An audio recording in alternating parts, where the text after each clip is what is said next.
Yeah, yeah. Hey everybody. Hi out there. Special welcome to you out there on YouTube, Facebook, and we're streaming out on the socials. Get yourself settled. We'll let in our live Zoom audience. We'll intro the program and our guests, and we'll get started here shortly. Thanks for joining us on this lovely Saturday. All right. Okay, we're getting people all settled. Like to give people a moment to kind of get the stragglers into the room and everything. But I think we're about ready to roll. So I'll intro and we'll get this thing moving along. So welcome to Piano Tech Radio Hour. We gather every Saturday to meet with and learn from the most fascinating and knowledgeable folks in the piano music world. This could include manufacturers, rebuilders, musicians, makers of other instruments, and of course, piano techs. Mm. Our mutual goal is to become better at our craft to help each other and to create an ever more musical world together. Piano Tech Radio Hour is brought to you by Piano Technicians Masterclasses, an online learning resource that brings you cutting-edge instruction from piano industry masters without leaving your home. You can find out more at pianotechniciansmasterclass.com. You can also subscribe to Radio Hour for 16 bucks a month. You get direct access to each week's private Zoom call, as well as all the archival recordings of over 200 episodes in our member area. You can join using the link bit.ly/joinptrh, bit.ly/joinptrh. On top of that, I'd like to remind you of our audio-only version of the program that can be found at pianotechradio.com. We are in the top 100, top 10, even #1 status in various locales in the performing arts category on iTunes. You can also find our Substack at Substack. Just Google, search the Piano Technicians Masterclasses. You'll get an in-depth look at some of the content that you could find in our member area for piano technicians, where we teach on topics like piano building or refinement of the voicing or the action or concert prep, and also some interesting tangential topics like composition or education or learning in music. So beyond that, make sure you check out our socials, LinkedIn, Instagram, Facebook, and Twitter, and get to the website sent for the email list. Again, that's pianotechniciansmasterclass.com. Now I'm happy to introduce our esteemed guest for today. His name is John Ellis. He is a musician from Manchester, England, whose musical foundations were shaped by the city's rich music education culture in the 1980s. Over the years, he has toured, recorded, and performed with a wide range of artists while leading his own projects, composing for theater and producing music from his Manchester-based Limefield Studio. John, welcome to Piano Tech Radio Hour. Thank you, Ethan. It is a real pleasure. It's interesting just hearing what you're saying about the show and the technical part of it. I didn't know about that. I just Mm. I just had my piano sort of refurbished by a friend, so Oh, great. I'll get him in touch with you. Yeah. Yes, absolutely. What's his name? It's Kevin. Oh, I can't remember his second name now. But yeah, I've only met him in the last 3 months, but it's through a mutual friend. But Okay.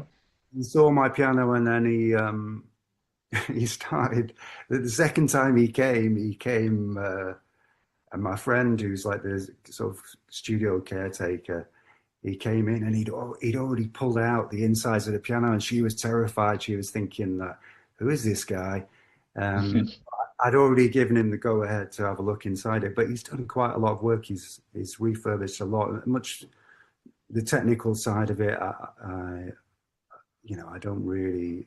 I mean, I know how it works basically, but he's so into it, and when somebody's so into their thing, it was fascinating watching him do it. He's replaced a lot of the action. It's an old Steinway. It's a rosewood Steinway. It's like 1908, I think. So it's pretty old, Oh, yeah.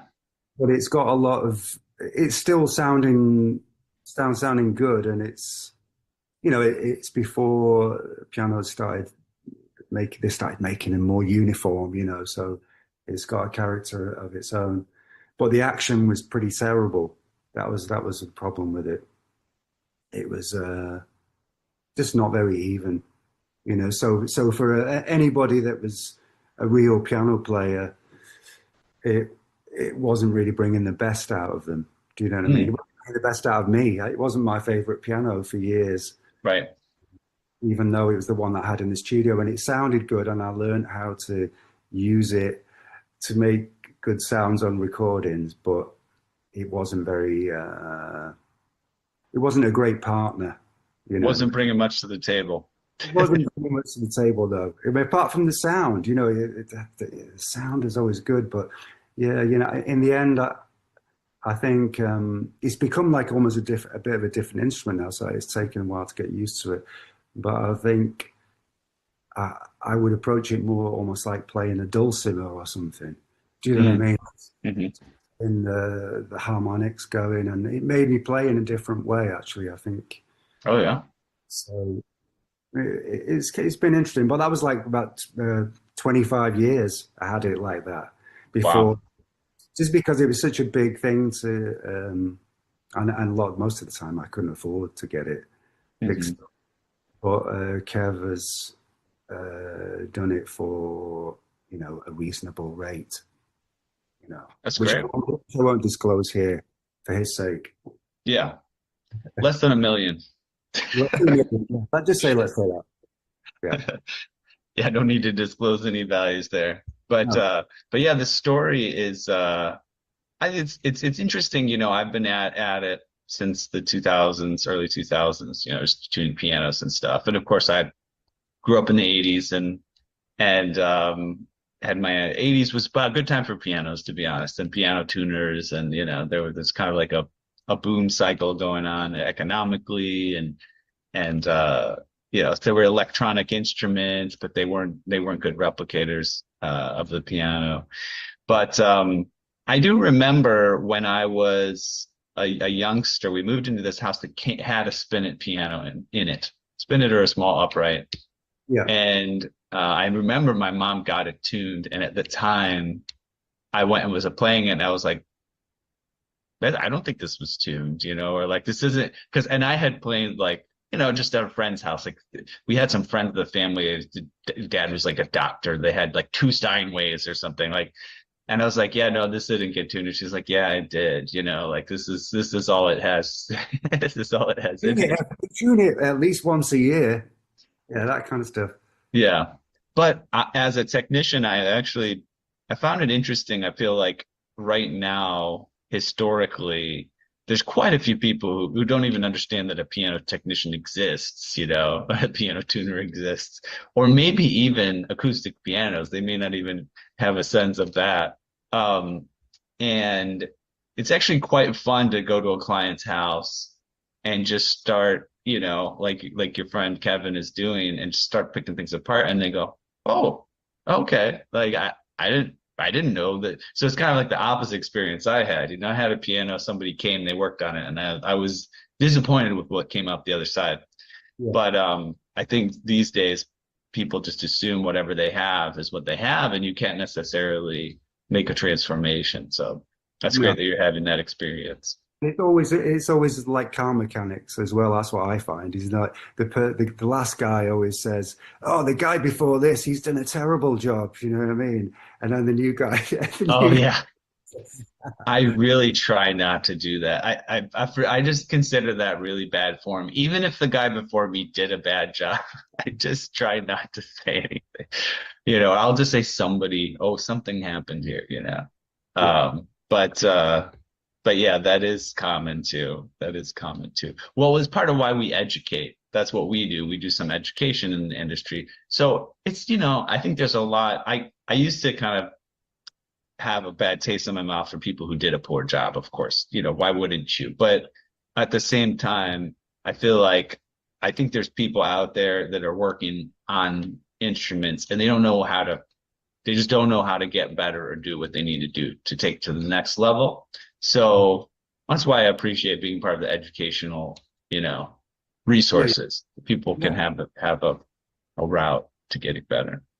I was searching. I don't know if either of these guys is your Kevin, but I've got a Kevin I see a Kevin Cam and a Kevin, which was this one? Or, Rowley? or Kevin Willoughby. Kevin He's, Willoughby? he's a musician as well. He's on tour at the minute. He might Oh, be in. okay. Okay, Um, cool. but yeah, I will put him in touch with you. He will be interested. You know what I mean? He will be interested. Yeah, I Yeah. mean, I do have a regular piano tuner who's been great, and he's always made it, harmonically and just the sound of it good. But like you say, I don't know. Maybe he's just sensed that I haven't. He just felt that I didn't have the money, so he hasn't Yeah. bothered I just wanted to go for it. to bother to say, well, we could do this, we could do that. What Kevin did was, first of all, he found a set of hammers on eBay, Stein hammers that were going. He said you should get these. Oh, Uh, I had the money to get them, so I got them, and then we were off, and the mechanism he dealt with all of that. But you know what? I haven't got my usual tuner in yet, and he's going to be a big shock. So I'm picking the right moment to let him know nice. everything's changed. Mm. Um, so I typically start the conversation with the question that I didn't yet. We might as well jump into that now. I'd like to find out what happened in your earliest years that brought you to a musical life. Your first exposure to music, playing an instrument, and so forth. And kind of what were the steps where, one day you said, yeah, I guess I'm in the music industry. I'm a musician, or I'm a professional, or whatever. Miracle. Yeah, I think there was a piano in the house. That's the first thing to say when I was a kid. And as far as music goes, both my parents they loved music. They were sort of working class background, and they'd moved from the more inner city into, like, we had like what you call over here semi-detached house. Yeah, Okay. um, so they'd kind of reached the promised land, because for them they had a garden, and I think for my dad as well, just like an inside toilet. Do you know what I mean? Stuff like that was so they were, and there was a lot of people like them in that generation.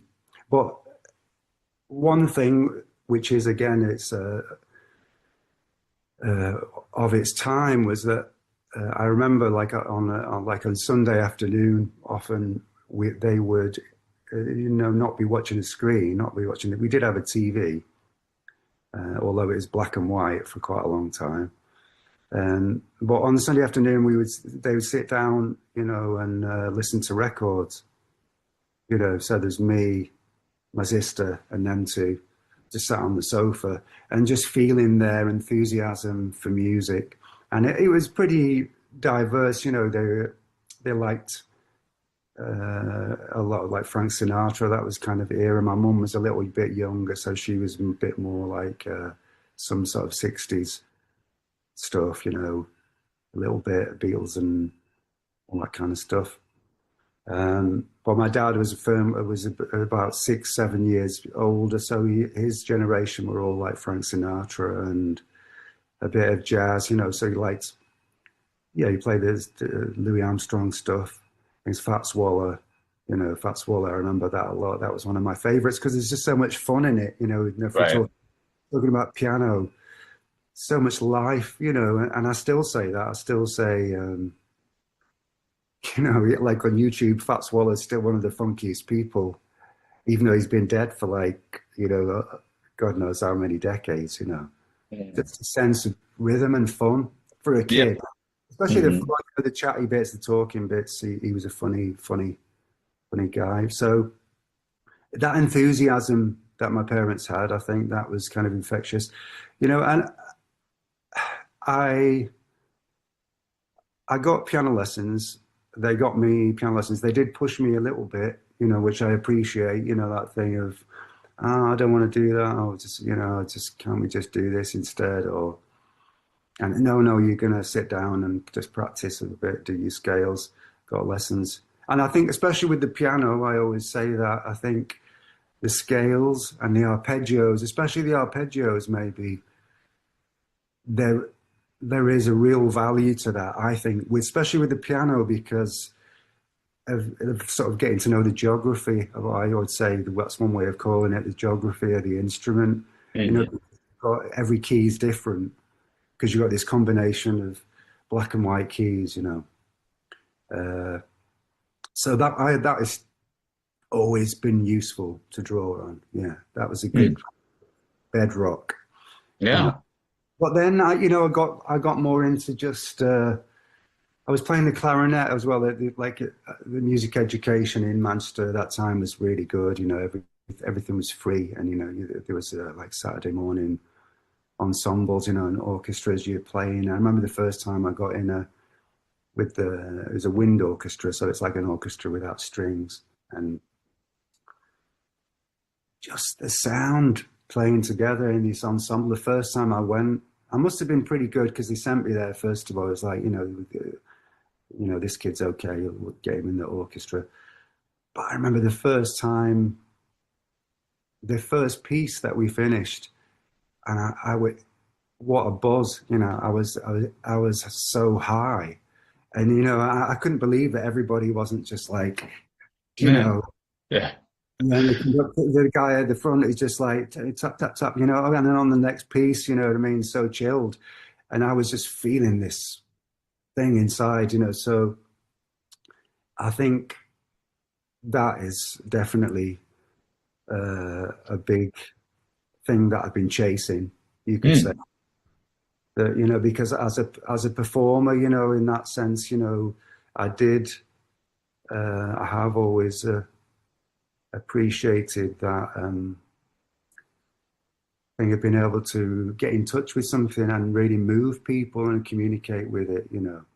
Yeah. And that's not everyone but I've definitely got some of that performer aspect in my character that I want to be the person that is or helping to channel this thing, and feeling that in the room. I really appreciate that. Um, so yeah, that's how it started, really. My mum, it's funny, someone gave me this book recently. It's just on here. I was looking at it yesterday. It's all the Scott Joplin stuff. Oh, okay. So, and that made me remember because I was never a brilliant reader of the piano. Double stave music I always found quite difficult. I can read rhythms and stuff, but I always found that quite difficult. So although I did a few sort of exams, the associated board they call them over here. So, grade one, two, Right. three, seven, eight. Um, I found it difficult to follow that in real time. I enjoyed working through it and then some of the sounds, like that you would get to. Um, but as I got more, it got more complex. I found it harder, and I was already starting to learn with chords and making stuff up myself. Mm. Yep. And I had a good experience, I think, that helped me in those early sort of teenage years because I had a friend on that Saturday morning musical sort of get together where we did orchestras and all this stuff. He was about the same age as me, and I played the clarinet, he played the trumpet, and we were both kind of like the lead in the orchestra kind of thing. Well, we also both played the keyboards. And he could read anything. He could read absolutely anything. Some people can just. Seems like it's one or the other most of the time. Like you can maybe improvise and that kind of side, or you can read. Yeah, and I think they because I've talked to several people. I think they there's a reason because and it's the same reason, but it's for different reasons. Like if you get good at reading, you're so good at reading, you don't need to like make stuff up and learn how to improvise and do that. So you don't learn how to do that because you're good at reading and then you just read. And the other thing is, if you get good at improvising, well, you don't feel like you need to read. So, this is a that you start to Yeah, it goes that way. channel. That's right. Yeah. That's right. There is something in that, definitely. But I mean, the important thing for me was to understand that, yeah, he couldn't improvise. He making stuff up was sort of a bit alien to him. Hmm. So, but we were friends, and so it was okay, So it was good to not be intimidated at that age by not being able to, by thinking that, oh, I'm not a player because I can't read. But to be honest, when I was at that level anyway, when I was in my teenage years, piano was just something that I could do. And what I was doing, I was playing the clarinet and the sax and also a guitar. I taught myself the guitar. So that was all self-taught really. So I had this other branch. And so I was, some of the first gigs was on guitar as well, and it was only later on when I was in a band with a friend of mine and he played the sax and we didn't have a keyboard player. When I was starting to get more into, I had quite a few years where I got into the jazz side of things.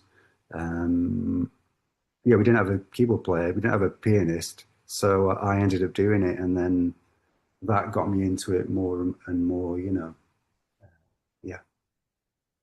So I know you got your setup there near your piano, you're right in front of it, and we've got another view to kind of watch you play a little bit. You think it might be a nice time to start us warm us up with a little performance? Yeah, yeah. I don't know. I'm not sure what I could play. I think I tell you one thing that's recently one of my the people that inspired me and that helped me, and not personally. I did actually meet him once, but only when he was on a gig. It was a South African pianist, Abdullah Ibrahim. He passed away Mm-hmm. in 92. Like I say, I got into the jazz thing for a bit after I'd had a few. Not, I didn't enjoy the working in the sort of pop world to start. I had a bad experiences with it in terms of just feeling like the sort of bullshit side of it. I had Mm-hmm. pop music is a great space to work in because it's got infinite potential. You Yeah. know, one of the bands, the main band that I play with, this band Honey Feet, that's where they operate really in what you could call pop music. Songs with trying to communicate in a direct way. That's really it. But to start off with, just the machinery of the money making around it Mm-hmm. put me off, and so that propelled me into the jazz thing because it was like I felt, oh, this is something the way there's a purity. It's just about sound, and I can feel at home there. But I was never really a shredder. Do you know what I mean? A technical, like a bebopper that's like whizzing around the place. So people like Abdul Ibrahim, Thelonious Monk, Duke Ellington, his piano playing. Um, and from the things that I'd played, some of the classical stuff, Debussy and stuff, it's more about the sound of the piano and people that use that. Nina Simone is still a big person for me. Mm-hmm. She's the one, like in everything, singing, because I sing songs and I'm a real songophile, I love songs. Mm-hmm. Well, I tell you what I'll play. Yeah, that's what I was going to say. I'll do my take on a Duke Ellington Abdullah thing. Okay. Sounds great. So I'll spotlight your keyboard as well and Yeah, move my own for a minute. yeah. So one thing that I think with my way of looking at things on the piano Oh, is you know that what? Let's take a minute. I think we might have to adjust your audio settings. Sorry, we should have done this before. is it Um, hearing it? uh, I hear it, but I think we could do better. If you go to your if you go to your little microphone on your laptop Yeah. and go to audio settings. Hang on. Where is the microphone? Hang on. Oh, sorry. It's in the lower left-hand corner. It's a microphone icon, sorry. Yeah, got it. Got it. Yeah. And then when you open it up, you should have audio settings. Yeah. Yeah. Yeah. And then let's see here. Scroll down and you want to do it looks like there's recommend these on multiple instruments or voices to activate the studio. Okay, Well, we don't need that one. I would do original sound from musicians. It's sort of towards the bottom middle. oh yeah. Yeah. Okay. Just That's a turn good. that on. That's a good tip. How's this? There you go. How's that? Yep, it's working good. Go for it. Okay.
All right, thank you very much. Appreciate that. And tell us again about where that came from. There's this guy Abdul Ibrahim. He had originally as an artist. He started off under the name Dollar Brand. He was a South African pianist, and during the sort of apartheid era, he was exiled where he couldn't go back to his own country. Um, and but yeah, his loss was kind of my gain, my gain, in the sense that he ended up doing a lot of concerts in the UK. I think he was going Hmm. to Europe quite a lot. So I saw him like 2 or 3 times in those his younger days. You know, he had been a friend of Duke Ellington, and yeah, he's a great composer. It's just beautiful songs that they kind of a lot of his music comes out of he's like black African that's been brought up in a sort of church. It's like a lot of hymn kind of things. You can hear it in the that he's and then the jazz as well that he's kind of picked up. He's got his own kind of style. Yeah. I liked it. Um, and I'm curious also, like, so that was one of your influences. You mentioned like Fats Waller, Scott Joplin. You know, what I guess any other influences you want to mention, or what's the context today, musically um, in terms of what styles and folks you come across and are working with and stuff like that. What interests me today, really, what for the last kind of 20 years, eventually for me, I'm always trying to find the essence of things, so Mhm. in some way, By the way, I'm going to pause you again. Let's turn that original sound for musicians off temporarily, because then we can Okay, yeah, hear cool, your voice better. cool. Yeah, There you go. yeah. For me, um, now the last 20 years or so, yeah, I always say these days, there's only one real genre. Do you know what I mean? Of music, and that's like world folk music. That's it. So that's what I'm tuned into, really. And I'm interested in things that that's got some feeling that I can. It's anything that I can feel, and I am interested in how all the folk musics do connect. The just music still fascinates me. The way that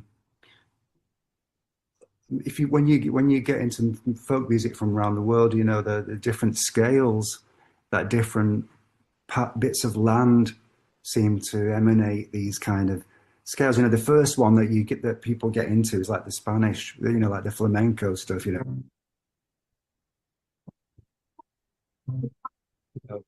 Um, By the way, you have to turn oh shit, the yeah, sound for sorry. musicians on for us to hear that. Unfortunately, it doesn't sound like You have, anything, but you have to take my word for it, but yeah, you know what I mean. The flamenco sort of stuff. yeah, There's yeah. like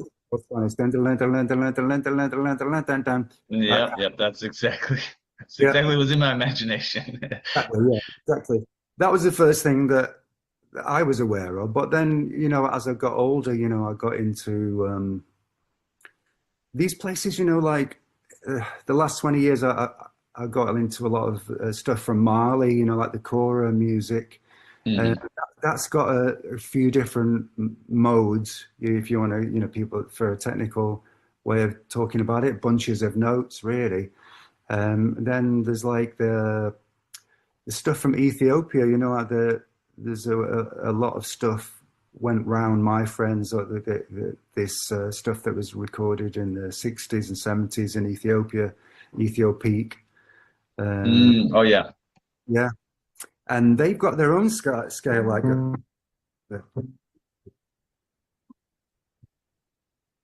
Go ahead and put the musician sound back on, just so we can hear a little bit of that. And you down. can probably actually leave it open on the side of your screen so you can easily toggle. Okay, yeah, yeah. That's a good idea. Yeah.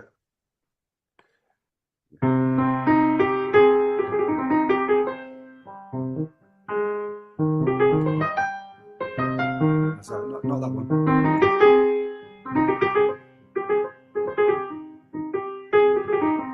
Yeah. Let's toggle back. Yeah, I recognize that. Yeah, you know, and then like the Indian music, they've got it all. Once you get the picture of the Indian, they've got it all mapped out, and they've had it mapped out. They've got loads and loads of different scales. They've had it mapped out for like thousands of years. You know what I mean? But the way that happens, that's a natural emanation coming straight out of the ground. Music, why it is, people could go into it. Is it the raw materials that they get to make their instruments out of? Is it the landscape, the temperature, the climate, whatever? Who knows? But when you get into that, like that's why one of the reasons why the Abdullah stuff, that tune that I just played then, Hmm. it's that pentatonic thing, the pentatonic scale. is the thing that connects, is the big connector, you know, for all of Mm, for musics around the world. So that always interests me. But I think it's about communication, you know, and communication. I'm not so interested in. I know that the modern era, you know, for the last kind of 10 or so years, that's what I'm calling the modern era. You know, with the social media, it's kind of we've ended up with a sort of promoting, you know, a lot of fast players. You get a lot of that stuff, you know, and it is amazing. But that is really that's the athletic side of music, you know. And there's part of it that is about that, and we anybody that plays music professionally has to be fit in in the way that's appropriate to them being able to do what they do, you know. But that isn't what it's about, yeah, for me. So in that's a very long answer, but the answer to the question is that my taste has broadened right out, and also a big part of it for me is, like I said before, songs.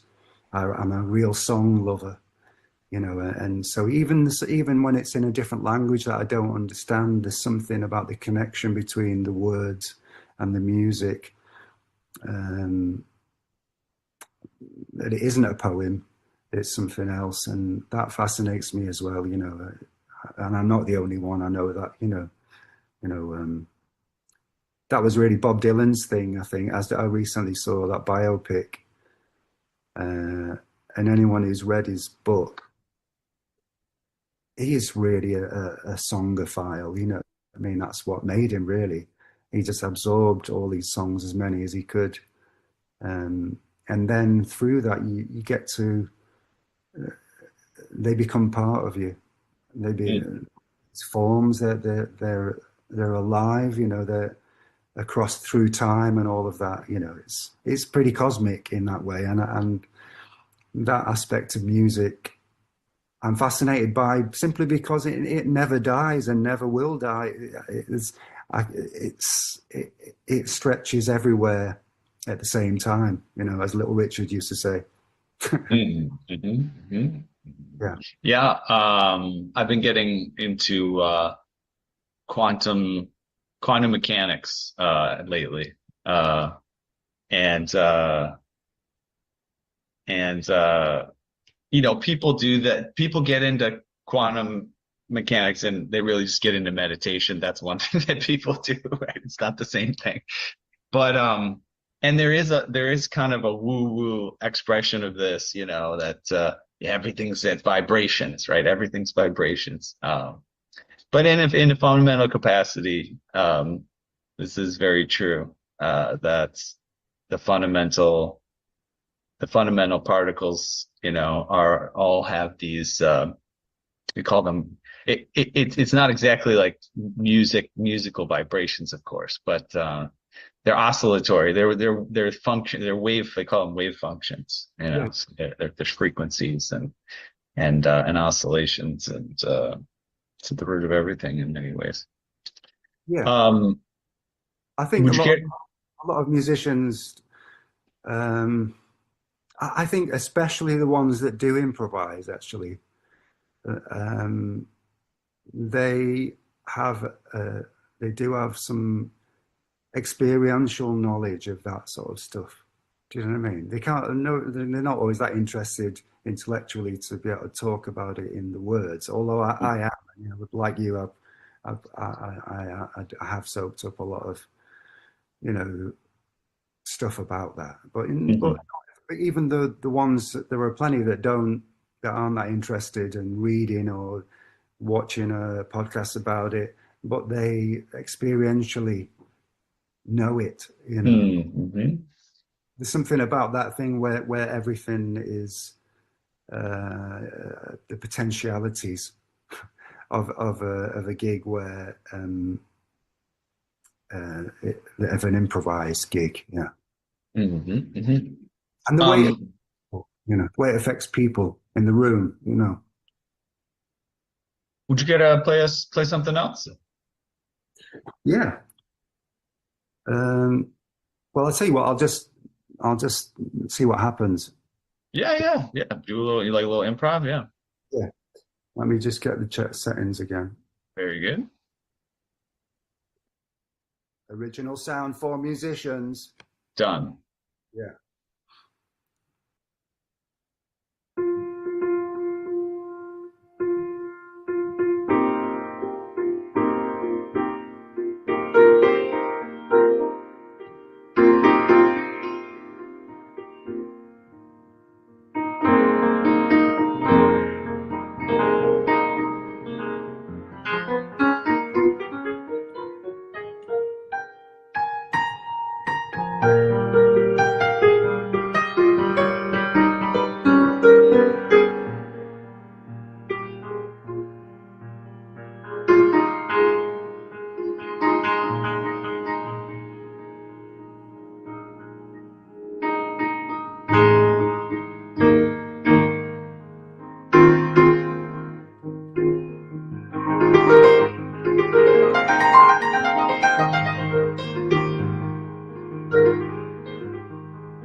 Thank you. Yeah. So I'm curious if you can think about it or not, what goes through your head a little bit while you're improvising like you were. Hopefully nothing. Hopefully nothing. Okay, Hopefully no thinking. Hopefully no thinking. There was probably a bit too much thinking. okay. In, oh yeah, this is a thing for musicians that like I haven't prepared anything. I just be still and see what happens. I didn't particularly like that what I did. I wouldn't think oh great that was but that's part of it. You just got to give it up. hmm Yeah, one thing that I appreciated about it was that we were talking about music and topics, right? So sometimes when people sit down, I mean, I guess I went to a jazz show, for example, in New York City when I was visiting recently. Have you ever been you been to New York much at all, or? Yeah, I've been to New York. Yeah, I played in New York a couple of times, but yeah, it's a great place. I love it. So there's a kind of famous venue called Smalls, which is like, Yeah, the place where yeah, and you can actually, I guess you can watch the live streams now. I don't know if you ever checked that out, yeah, but anyways, I went to one of the shows and, I mean, the musicians will take a minute before they play to say what they're about to play sometimes, hey, okay, yeah, this one's dedicated to so and so, and, this is what I was thinking or whatever. But, but I appreciated that moment where we had a conversational context about all the different things that influence you, and you know who knows if they went into that improvisation or not, very intentionally, but it's interesting to move directly from speaking about music to just playing some and having it be improvisational. definitely. That is, I did a writing session with a friend of mine. Um, she's a young woman in Manchester, she's a great artist, and she's doing some good stuff. Ellen Beth Abdi, she's called. Check her stuff out. It's interesting stuff. Really good. She's got a great voice. She's a singer. But we did this writing session, and we were just talking, and I was just like noodling away. You know, I was just like this. You know, just playing along while we were talking about whatever we were talking about, and then Mhm. out of that just came like a little groove. You know, I just found that I was just playing this groove. Oh, that sounds pretty good, and then that became the tune. You know, and I like to do that. I find it's almost because it's almost like a mantra. You know, Mm. like they say a mantra is like a ball for your mind to play with. Do you know what I mean? So Yeah, that yeah, yeah. just throwing a ball from hand to hand, you know. So it helps in a way. It helps in the writing process, or it did then, and it has done before, because you're just talking to someone, and I'm just letting my hands move about, and the sound obviously in the room, and yeah, before I knew it, there was something there. It sounded good, you know what I mean? It's Mm.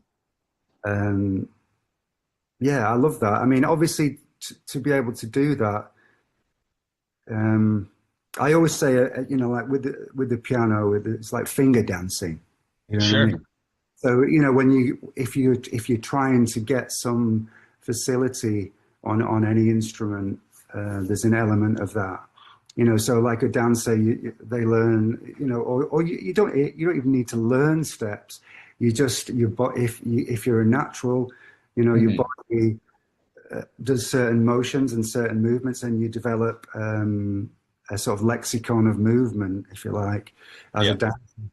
And it sort of goes back to what we were saying about the scales and the arpeggios with the piano. I would say, you know, the different keys and so on, that your fingers have got certain patterns and shapes, you know, certain ways of dancing around, you know, Hmm. uh, that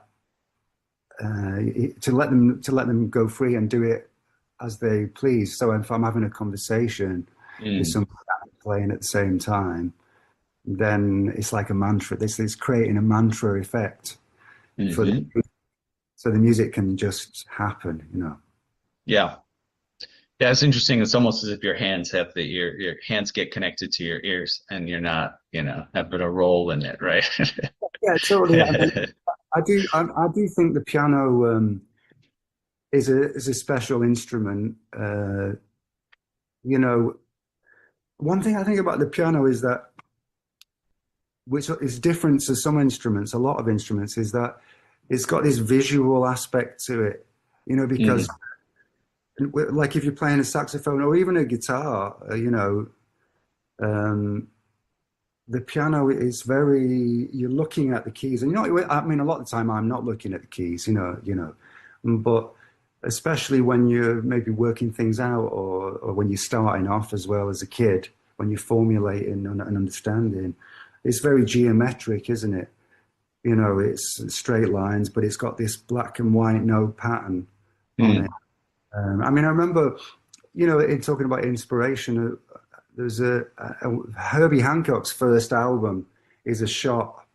The front cover, it's a Blue Note album. They've always got these great photographs. You know, I don't know if they always had classic covers, but the Hmm. shot there is a shot from above of the keyboard with him looking up, and that inspired me in some kind of way, because that was at the time when I wasn't really a pianist as such. I was just starting to think of myself as a piano player, if you like. I still prefer not to be honest. And so I like to go to different instruments, because I think as soon as you start defining yourself as I'm a piano player or I'm a guitarist, you're limiting the music in your musical imagination a little bit in some way, or that's the way it is for me anyway.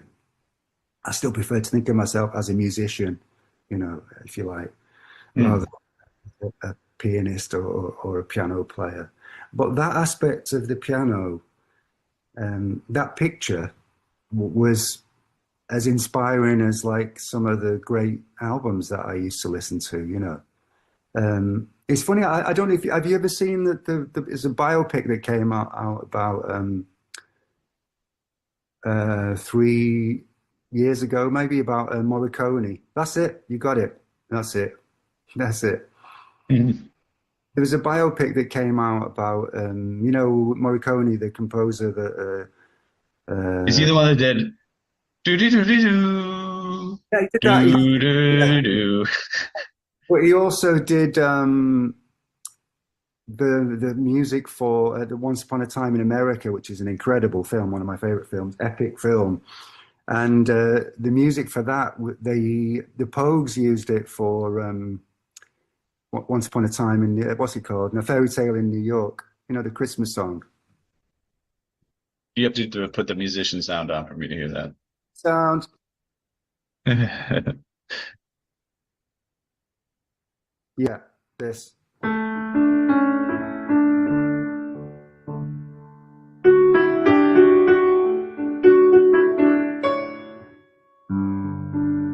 Well, that's like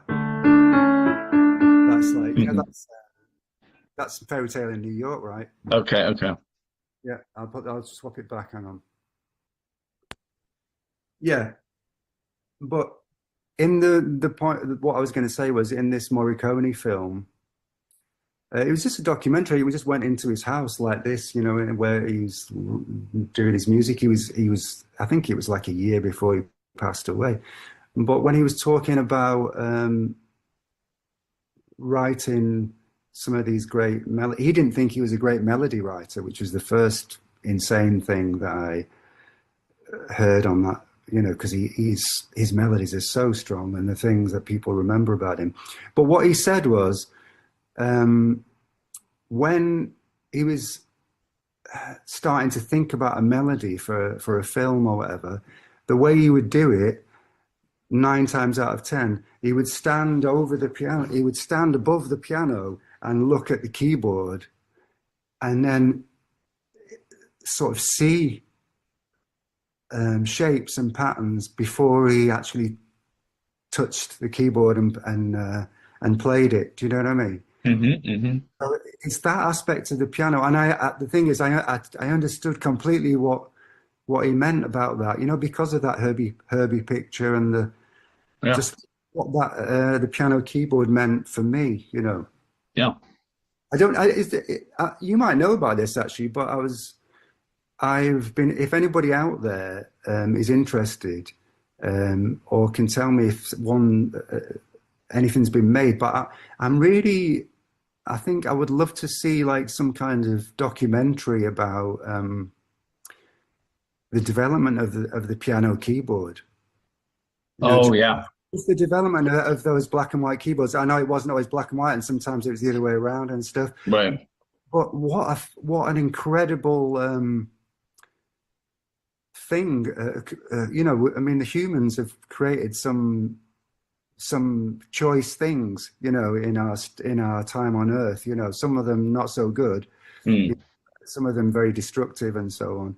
But some of the musical instruments that have been made, and the piano I would put right at the top of the list, really, in terms Yeah. of things that have been created, Hmm. everything about it. But I would love to see um, something about that, about how it was developed and how it grew and grew and grew. And, eventually, when you got to synthesizers, there was a choice that was made there. What kind of interface do we want to have to, Mm. and Right. one, not the only one, but the main one. But yeah, if anybody's out there and who knows of such a, or is already making it, hopefully someone's already making it. Yeah, I don't know if there's a documentary that I heard of, but I mean, I do know a little bit of the history. I believe so. The history is that the precursor to the piano was called the pantalone, Yeah. and it's sort of like the whole all the dulcimer type instruments were kind of the precursors to the piano, and then it started to be like, okay, well, let's put keys on here so that we can strike them instead of hammering it with our hands or whatever. And but I don't know. I don't have anything off the top of my head on the choice, of like the black and white keys and The you know, spacing, the fact that the yeah, black black keys are pentatonic, I think is Yeah, fascinating because, yeah. like before about folk music and the fact that the black keys are pentatonic. I mean, also, when I was saying before, what I was just saying about the visual aspect Hmm. of the piano. I mean, other instruments have got it. I'm looking at a drum kit over there, so that's obviously visual. But I was thinking, I thought about Stevie Wonder. You know, Hmm. so Hmm. he's been blind most of his life. Obviously, I don't know if he played before because I think he became fully blind. He wasn't. I think he was like, When he was younger, yeah. I think could he be. had some years of sight. So I don't know if he played before that. But anyway, any blind person that's definitely with Stevie, I always felt like, um, in a way, his musical life was enhanced by his blindness. Do you know what I mean? Hmm. In a way, because when I got into Stevie, I was probably like 14, 15. Uh, Really a massive artist for me, and still is really. Um, I listened to his music, and I, I felt like I could appreciate in some way. I could hear his blindness, if you like, Mm. lack of Mm. sight, and Mm. just the cosmic, the space of his music. Mm. It's interesting with Stevie that some of his big tunes that, especially those early years, were a lot of them were on the black notes. So he's playing it very percussively. I, Mm. because he's a black artist, I just mean because he maybe wasn't Well, it's also visual. You mentioned it being a visual, but it's tactile. The tactile. Yeah, keyboard. Yeah. so Stevie was completely tactile. Maybe that's Hmm. what I'm thinking. So Hmm. then, where the black notes are, like,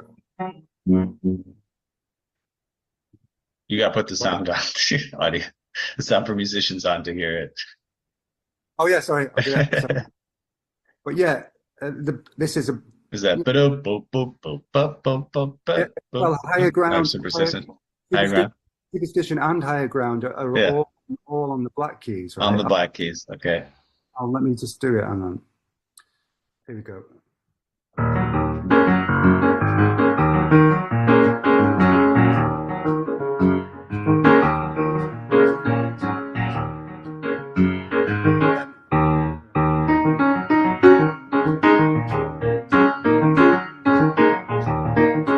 Yes. So yeah, I never thought about that before actually, but it's yeah, it's interesting because I was me talking about the visual side of it, and then to go to someone like Stevie, you know, I will qualify to say that Stevie is not just a black note person by any means. Of course, yeah. Incredible. His sense of harmony is is masterful, Mm.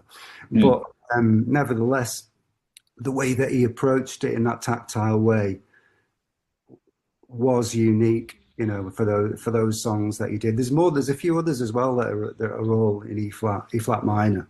Yeah,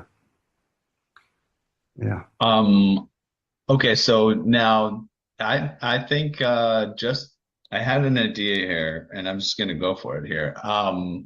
So we were looking at the audio settings, right? Yeah. One of the audio settings says live performance audio. I've actually never used this. It says recommended for meetings involving multiple instruments or voices. To activate this, at least two participants must enable the meeting and the toggle. Activating the feature will overwrite any previously selected mic. Oh, it overwrites previously selected microphone modes, but not in the past of the recording. Yeah. Anyways, um, let's turn it on. Okay, let's turn on the live performance audio. Do you I have have that? I It's have all the got way it. down at the bottom. It's Switch to underneath the microphone modes. all I've got. I don't have it. All I've got is switch to phone audio, leave computer audio. Yeah, that's it. I can't scroll up anymore. That's all I've got. So maybe I haven't got it. Oh, no, I can't hear you. I think you've muted yourself, or he's gone muted. Oh, you're still muted. You're still muted, yeah.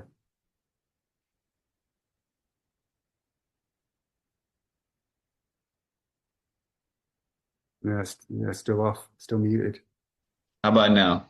You got me now. Okay.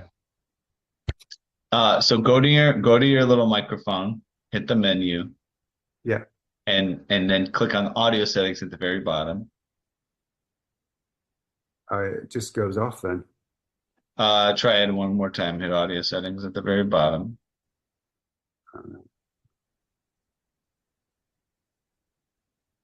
And then does something appear at the right hand of your screen? Like a little menu of options? No, no, sorry. Oh, that's so interesting. Maybe it's because will it be because of the way that I've got this page set up. Oh yeah, hang on, audio. Hang on, no, yeah, I've got it. You've Sorry. got it? So hang Okay. on, live performance audio. Yeah, got it. Woohoo! Okay. Did you turn it on? Should I turn it on? I'll turn it on now. Give it a try. Is it on? Yes. Okay, now I'm going to turn mine on. Microphone modes are disabled. Okay, that's fine. You can hear me, I can hear you, right? We're breaking Okay. new ground. What's that? We're breaking new ground. We're breaking new ground. Yes, yes. All right. Okay, so now I was thinking I want to try to improvise. We'll just try to improvise since we were talking about it. And I'm gonna play an instrument that I don't typically play very well. We'll see how this goes. But it's the easiest thing for me to do. Here, so give me 1 minute. Okay.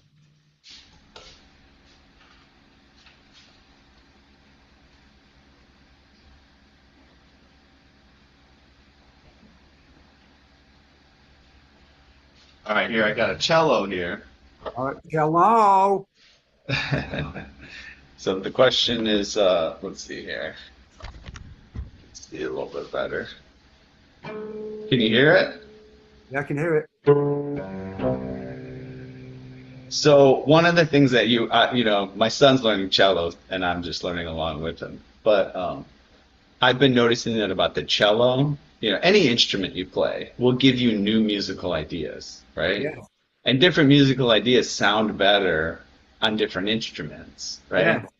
Yes. And that's kind of one of the fun things. Also with Stevie Wonder, which is also interesting, because he learned all these different instruments. I feel like learning different instruments gives you different musical ideas. So you might come up with something on the cello that you wouldn't come up with on the piano, but then now you've heard it, and I can go play it on the I suppose. on Yeah, the I do that a lot yeah. with songwriting. Songwriting, that's the way I use that a lot. I write something on the piano, take it to the guitar, or vice versa, and it really helps. Yeah, to go take it somewhere else.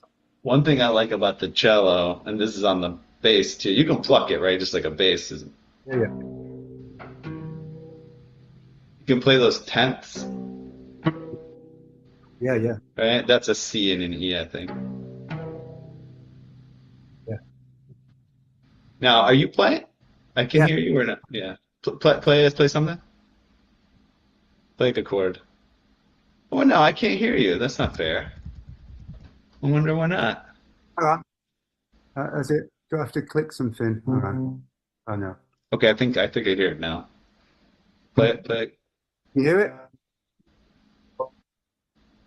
No, that's not fair. That's not fair. Hear me talking? I can hear you talking but not playing. Can you change your microphone settings? Yeah. So you're in the audio settings and you're in the live performance audio? Let's have a look. Uh, I'm in the live performance audio. Yeah, I've got live performance audio. Oh, and hang on. No, no, it's gone off. Hang on. Let's. How about that? Okay, try playing a chord or something. Oh, hang on. Does it just keep shutting itself off? Yeah, how about Yeah, that? sort of. Does it shut itself off or something? Well, it comes up with a thing that says your device does not support live performance audio. So that's Oh, okay. All right, fine. I guess just put it on original sound for musicians. Turn it, put it on original sound yeah. or something. And then now try playing something.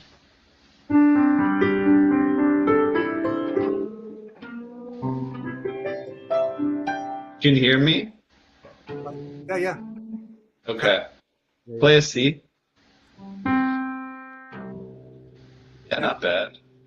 Yeah. Play an A. Flat. Play it again. You're a bit flat, I think. Play it again.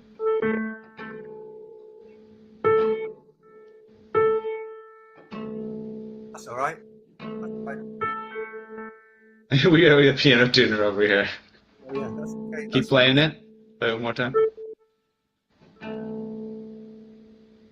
Keep playing. Just repeat it. Okay, that's good enough. All right, you're gonna go down a fourth to the G, or not down a fourth to the E. yeah. Sorry, oh, the fifth. Sorry, down a fifth. E. Play it again. It's not so bad. Good enough for rock and roll. All right, next fifth down. That's good enough. And one more. And then the C down below.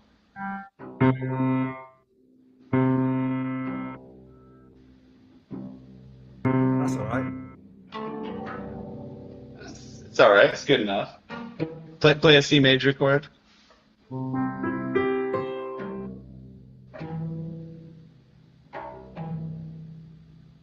It sounds okay together. All right. Do you want to try improvising? Try it. Try it. Okay. Start off in Let me C. make sure that the sound's up.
Should we leave it at that?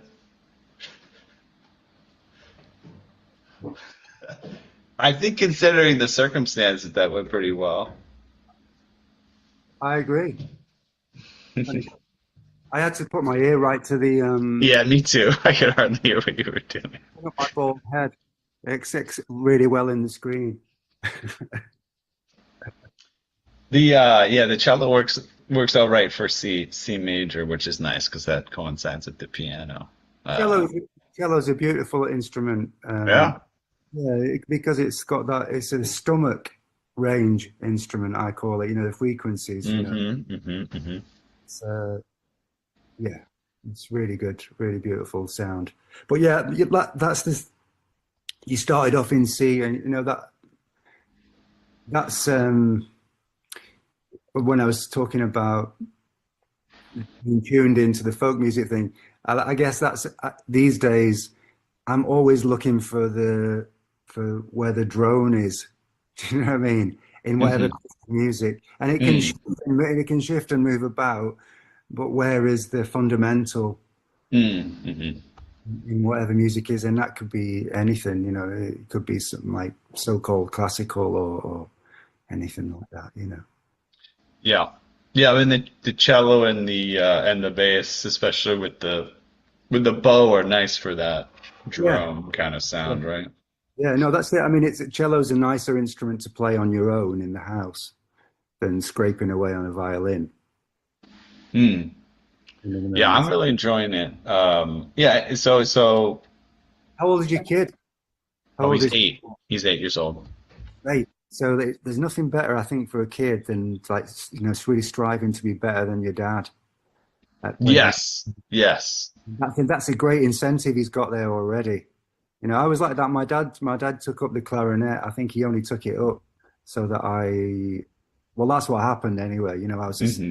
so desperate to be get something that I was better at my dad doing. You know, it's a good Mm. incentive. Did you get there? Definitely did. I definitely did. Yeah, you know, yeah, yeah. Whipped him, and then he gave up. Yeah, Nice. came right past him. But There you go. he was quite a competitive dad. You know, like you know, playing any sports or anything like that, which is Uh-huh. good. It's a good way of getting you going. So, but yeah, I completely yeah shredded him up There on you go. Good work. a Good good work. work. Yeah. All right. Well, it's been about an hour. We should probably wrap it up. Oh yeah. But thank you for participating. It's been an interesting time here. Um, I'll do a little bit of outro, that we have written out. But before that, anything you want to, last words of wisdom, anything you want to share with the audience or send them somewhere, do something, what works well for you?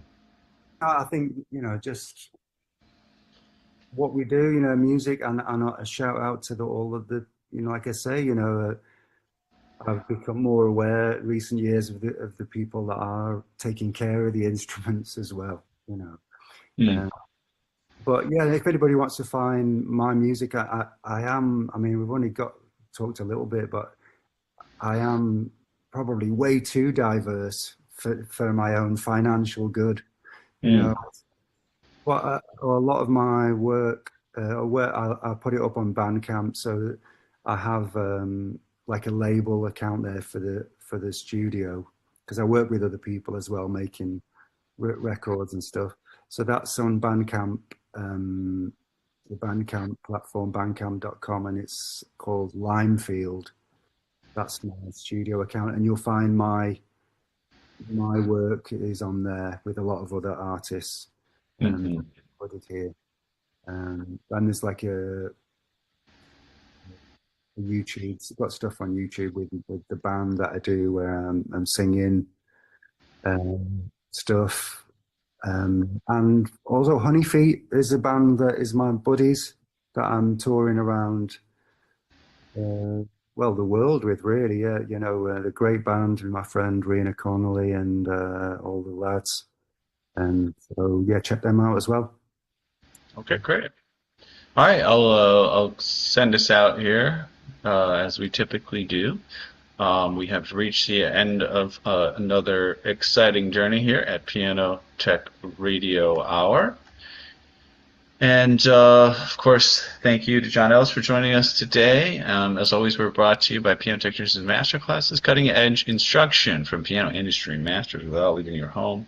If you joined us today by signing up for this session independently, you can make your life more convenient. You could subscribe to Piano Tech Radio Hour, $16 a month. You get the recording of today's session in our member area, as well as automatic registration for each week's new session. Sign up at bit.ly/join-PTRH. That's bit.ly/join-PTRH. Don't forget about the podcast, the Substack, the socials, LinkedIn, Instagram, Facebook, and Twitter.